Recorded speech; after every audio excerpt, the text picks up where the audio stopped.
అడవికి రాజైన సింహం, మాయాటోపి మరియు సైతాన్ తోడేలు.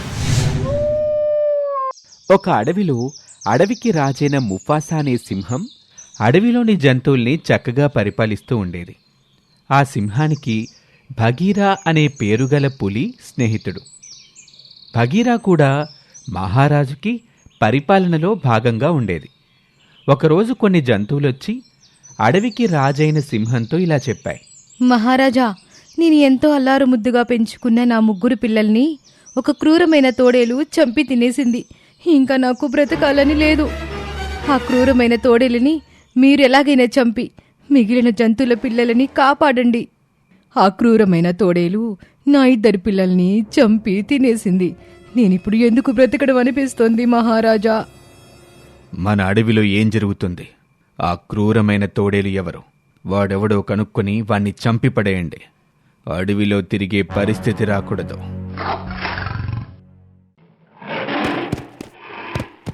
ఒకరోజు ముఫాసా కొడుకైన సింబా ఒంటరిగా అడవిలో తిరుగుతూ ఉండగా క్రూరమైన తోడేలు చూసి,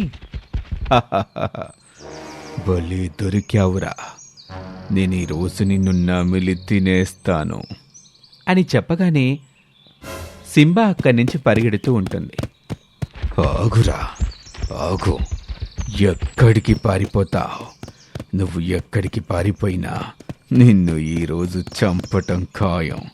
నిన్ను చంపేస్తాను. ఈరోజు నువ్వు నాకు ఆహారం కావాల్సిందే. నేనాగను, నన్ను చంపొద్దు. ఈ అడవికి నేను యువరాజుని. నువ్వు నన్ను చంపావంటే మా నాన్న నిన్ను బ్రతకనివ్వడు. నీ చావు మా నాన్న చేతుల్లోనే ఉంది.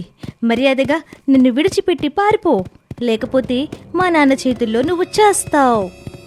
ఎవడ్రా మీ నాన్న? వాడిని కూడా చంపేస్తాను. మర్యాదగా ఆగో.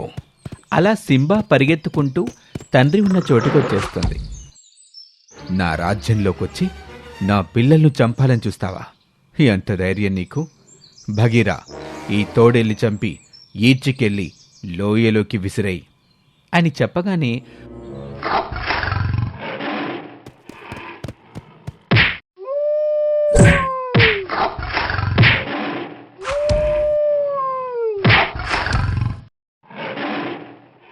ఒక్కసారిగా తోడేలు మీద పడి దాన్ని కొట్టి చంపి ఈడ్చుకుంటూ వెళ్ళి పడేస్తుంది భగీరా.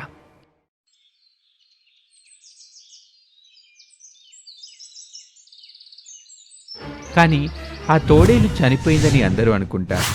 కానీ అది కొన ప్రాణంతో ఉంది. ఒక సైతాను నక్కొచ్చి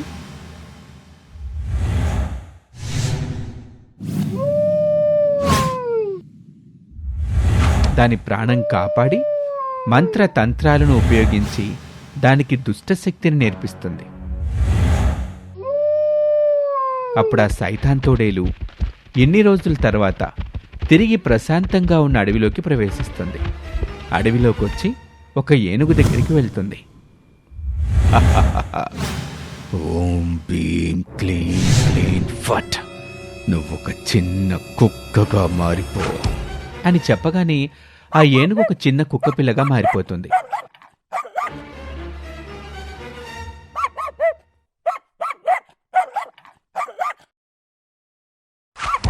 చెట్టు మీద నుంచి చూస్తున్న జాజు అనే పక్షి వెంటనే ఎగురుకుంటూ వచ్చి, మహారాజా, ఆ క్రూరమైన తోడేలు చనిపోలేదు. అది తిరిగి బ్రతికొచ్చింది. అది ఒక సైతాన్ తోడేలుగా మారి రాజ్యంలోని జంతువులని తనకి ఇష్టం వచ్చినట్లు మంత్రాలు చదువుతూ మాయలు చేస్తూ చిన్న చిన్న జంతువులుగా మారుస్తుంది. ఇప్పుడు దీనికి పరిష్కార మార్గం ఆలోచించండి, లేకపోతే చాలా ప్రమాదమే ముంచుకొస్తుంది. దానిని ఆపడం ఎవరి తరమూ కాదు. మృత్యువు ముంచుకొస్తుంది.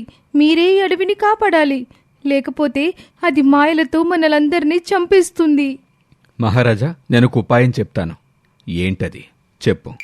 ఏం లేదు మహారాజా, వాడు మంత్రాలు చదవకుండా వాడి నోట్లో ఒక కర్రను వాడి గొంతులో కుక్కేస్తాను. అప్పుడు మంత్రాలు చదవలేడు వాడు. అప్పుడు వాడిని చంపి దూరంగా ఉన్న నూతిలో పడేద్దాం. ఇంతలో దూరం నుంచి ఆ క్రూరమైన తోడేలు వచ్చింది.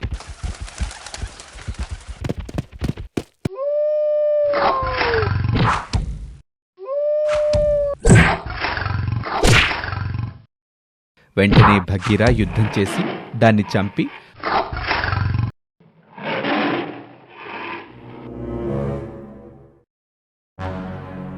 దూరంగా నూతిలో వేసి మూత పెట్టేస్తుంది.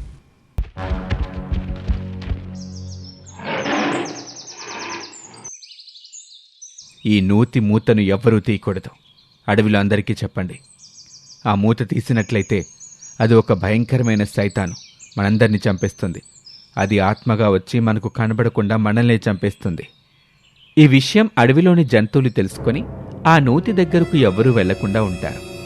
అలా కొన్ని సంవత్సరాల తర్వాత ఈ విషయం తెలియని ఒక కోతి ఆ నూతి పక్క నుంచి వెళ్తూ ఉండగా నూతి నుంచి మాటలు వినబడ్డం మొదలవుతాయి.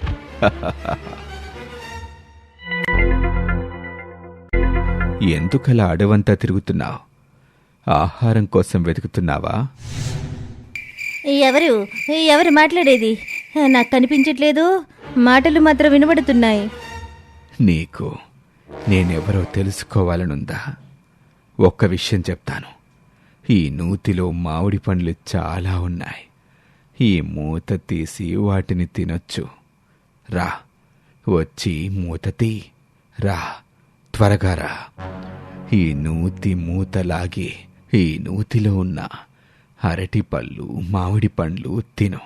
నీ ఆకలి తీరుతుంది అని చెప్పగానే ఆ కోతి ఆ నూతి మూతని తీసివేయటంతో ఒక్కసారిగా సైతాను తోడేలు నూతిలో నుంచి బయటకొచ్చి ఆ కోతిని ఒక్క దెబ్బకు చంపేస్తుంది.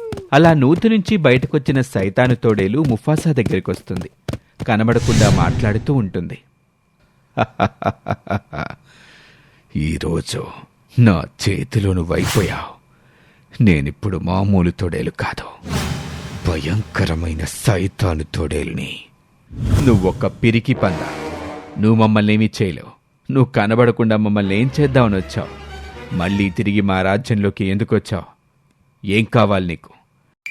చూడండి, నా మంత్రాలు, నా మాయలు మీరు నన్నేమీ చేయలేరు. చంపిన పాపానికి శిక్ష అనుభవించక తప్పదు. ఓం భీం క్లీం ఫట్ అని సైతాను తోడేలు చెప్పగానే బగీరా ముఫాసా ఇద్దరూ కూడా మేకా కుక్కలుగా మారిపోతారు. సైతాను తోడేలు అదృశ్యమైపోతుంది. మేక రూపంలో ఉన్న ముఫాసా, కుక్క రూపంలో ఉన్న భగీరా మాట్లాడుకుంటూ ఉంటారు. అరే, నేను మేకగా మారిపోయాను. ఇప్పుడెలా? ఈ సమస్యకు పరిష్కారం ఏంటి? మళ్ళీ నా రూపం తిరిగి నాకు రావాలంటే నేనేం చేయాలి? మహారాజా, మీరు కంగారు పడకండి. మీరు నాతో రండి. దీనికి ఒక పరిష్కార మార్గం మనం వెతుకుదాం.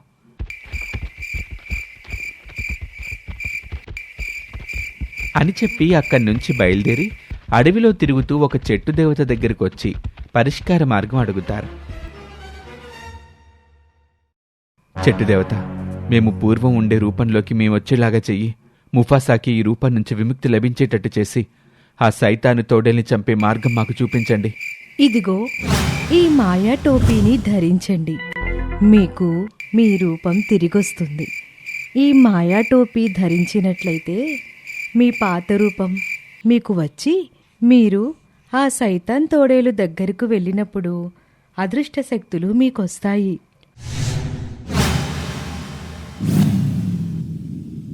అలా వాళ్ళిద్దరూ అక్కడి నుంచి బయలుదేరి